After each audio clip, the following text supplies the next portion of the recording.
And still to come this morning on Daybreak, we'll take a look at why this flooding is happening in some sections of Montana. Stick around, there's more to come after this.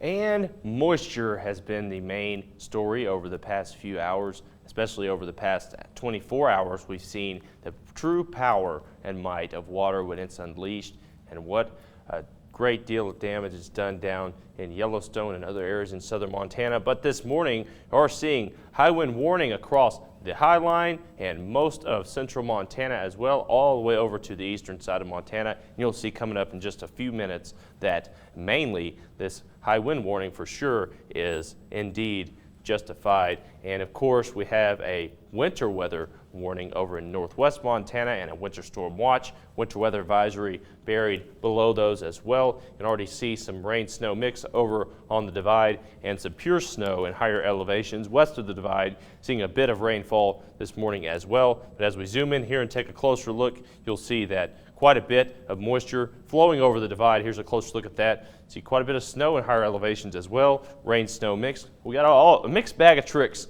this week, weather-wise, of course. But as we move down towards southern Montana, Yellowstone, and other areas in southern Montana, this is a flood warning.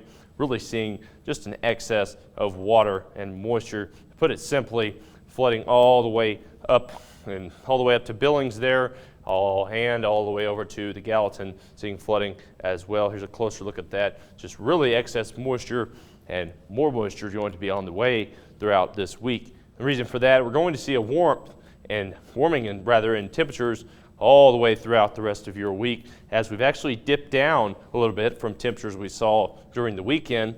This morning, still fairly comfortable across the state. Temperatures in mainly the mid 40s to low 50s this morning. A few outliers, but that's pretty much consistent this morning. But as we move forward into your Tuesday, in your afternoon, this afternoon on your Tuesday, we'll notice that really the wind picks up. Some high winds moving across the state, and this is going to persist into your Wednesday, especially along the High Line and areas in northeast Montana.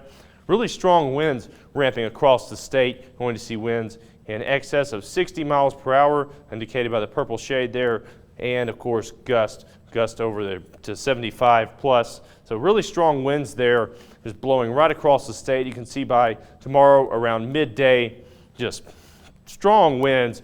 It could be deadly winds if it picks up the right amount of objects or just certain objects there. Anything can be really dangerous when it's blowing straight forward at 70 miles per hour. But by Thursday, you eventually get a break in this wind as that moisture follows the low pressure system out to our northeast. And by Thursday, you'll have a dry and comfortable day in central Montana. As for today, we see this low pressure system, moisture rotating around this low, circulating over to mainly western Montana right now and northwestern Montana. Seeing some rain east of the divide and up on the divide, like you saw on the radar moments ago.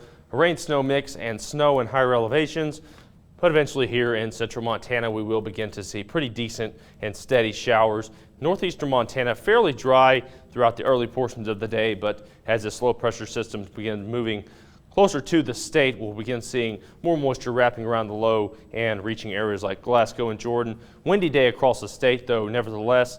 On into your Wednesday, that low pressure system moves off to the northeast, and by the midday we should see that central Montana remains fairly dry, and Helen and Great Falls comfortably in the low 70s. But that's going to be the last, I guess you would say, comfortable or room temperature day, if you want to label it that, as we begin moving back up in the upward trajectory temperature-wise, closer towards average for this time of year. And you'll actually see some areas by the end of the week could be above average and well above average for this time period. But Thursday, a high-pressure system settles off to the central portions of the state and northeast Montana, really allowing the atmosphere to stabilize. Temperatures comfortably, though a little bit warmer, in the low 80s. On into Friday, how about these temps? Almost reaching the Benjamin Franklin mark in Helen and Great Falls. Over into northeastern Montana and just eastern Montana in general, going to see 100 degrees, probably more likely than not. going to be topped in Jordan and round up with mostly sunny skies. Moving into your 7-day, begin warming up at the end of the week in Helena and Great Falls. More moisture released from the mountains at a rapid clip. Well, be careful what you wish for. After a spring of record low water levels in very Montana fashion, some waterways have now hit record high levels with historic flooding. In this week's WeatherWise, Chief Meteorologist Curtis Grevenance shows us how it's been too much, too fast, and how the water may continue to rise.